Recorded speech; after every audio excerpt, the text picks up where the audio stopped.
जोंनि सानसुमै आरो दैदेनगिरि सामलायगिरि जोंहा आगु डिरेक्टर अफ एडुकेशन मुस्रि रबिशंकर बरगयारी,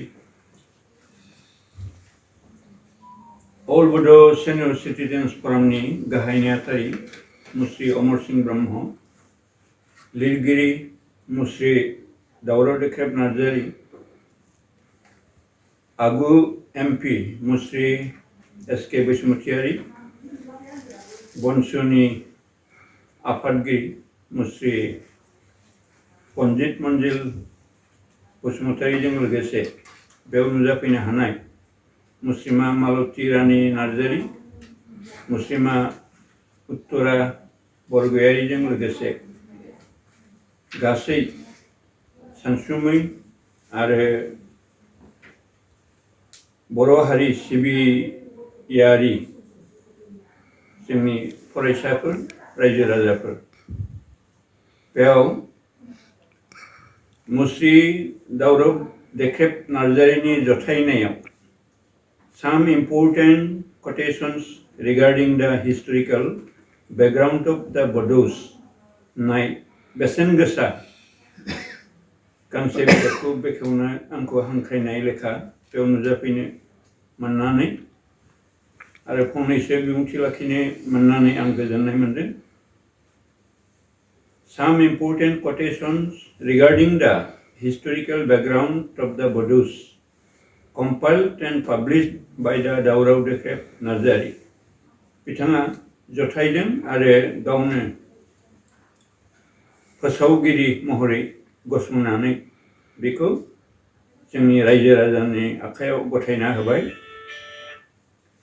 बिनि बेसेना जाबाय 500 रां, printed at Swastideep printers JD. Road Kadamtala Kokrajhar. Contact number बे खूब मख'लि आङो। Email Dayal Narzary @gmail.com। बावनाय जादों बड'फा उपेन्द्रनाथ ब्रह्मनो गोरबोनि खुलुमनाय बावहरनायजों लोगोसे नैबे some important quotations regarding the historical background of the Bodos खौ बावनाय जाबाय। आरोबाव आलादा रायजो बड'लेण्डनि सोमावसारनायाव मुंख्लं जालांनाय बर' जोहोलाव जोहोलावजोफोरनोबो खुलुमनाय बावनानै बे बिजाबखौ बावफानाय जाबाय। बेयाव फरवार्ड दं। बे फरवार्डआव हिरस्वर नार्जारी बिथाङा लिरनानै बेवहाय आरोबाव बेसेन गोसा खालामबावदों। रायफोरनाय बेयाव जानो हागौ बे रायफोरनाया लिरगिरिनिनो जथायगिरिनि आरो बेवहाय मा मा आयदा बबे बिजाबनिफ्राय बेफोर quotationखौ बुथुमनाय जादों बिनि सोमोन्दै एसे सिगाङाव जथायगिरि मुस्रि दावराव देख्रेब नार्जारीया बुंफोरबाय। आं बेखौ गोलावै बुंथिनो सानाखिसै, फरायथिनोबो सानाखिसै। बिजाबा जोबोरैनो बेसेन गोसा आरो जोंनि दा इयुनाव इयुन जोलैफोरनि थाखायबो जोबोद बेसेन गोसा जागोन। दा जोंनि फरायसाफोरनि गेजेराव रिसार्च स्कलार गोबां रिसार्च स्कलारनि थाखायबो बेयो गोबाङैनो खामानियाव फैगोन होननानै आं मिजिंथिदों।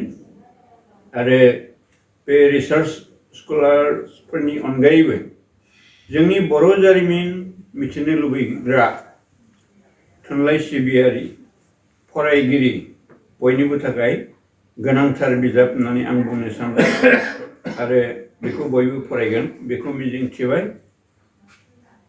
माबाफोर एफा एनै बेवहाय गोनांथार बाथ्राफ्रा थालांदोंबा बेखौ आरोबाव जोंहा जथायगिरि दावराव देख्रेब नार्जारीनो फोरमायहरथोंसै, बेबो आरो खामानियाव फैगोन। लोगोसेनो बिथाङा सिमान जानानै बुंदों गावनि जिउ खौराङारि बादि बिजाब जेलखानायाव थानाय समावनो लिरदोंमोननो, बेखौ फैगौ 8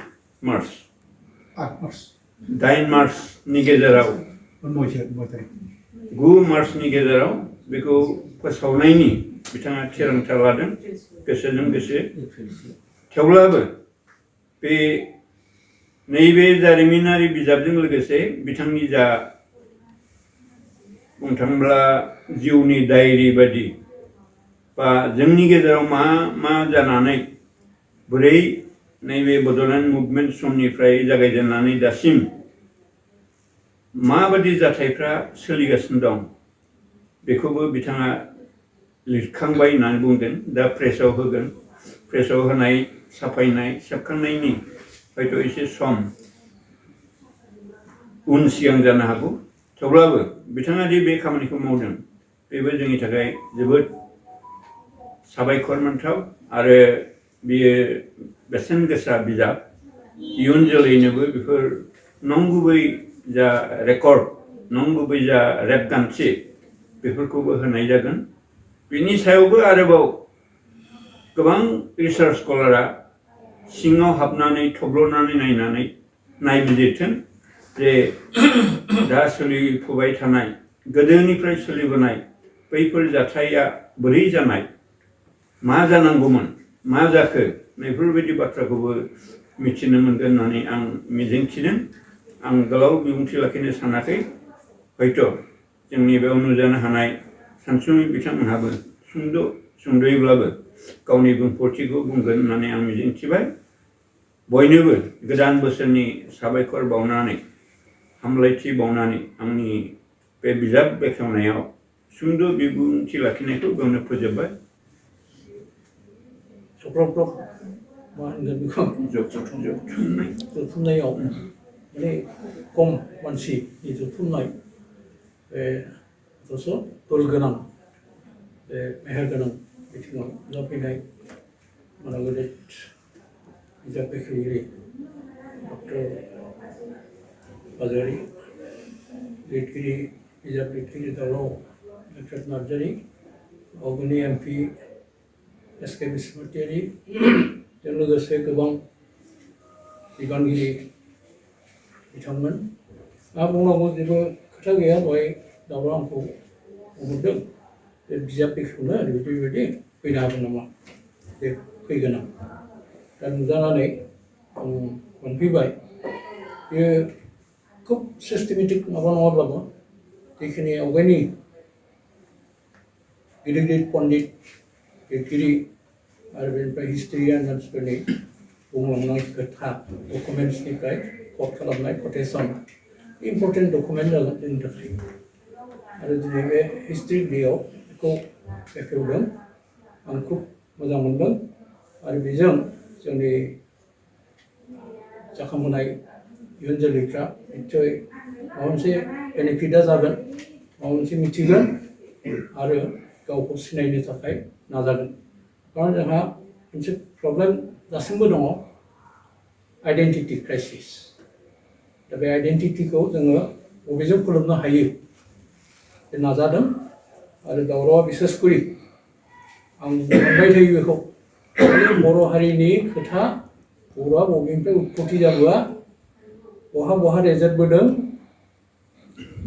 महाभारतआव बर'नि मा मा गोहोम दङ, रामायणाव मा मा गोहोम दङ, बेफोर बाथ्राखौनो बियो बुंबाय थायो, एस्टाब्लिस खालामनो नाजाबाय थायो।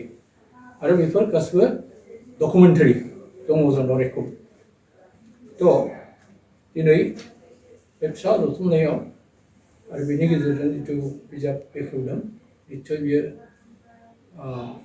बयनिबो सायाव मोनसे गोहोम खोख्लैगोन आरो बेजों एसे आगानसेब्लाबो दावगानो बयबो खाबु मोनगोन।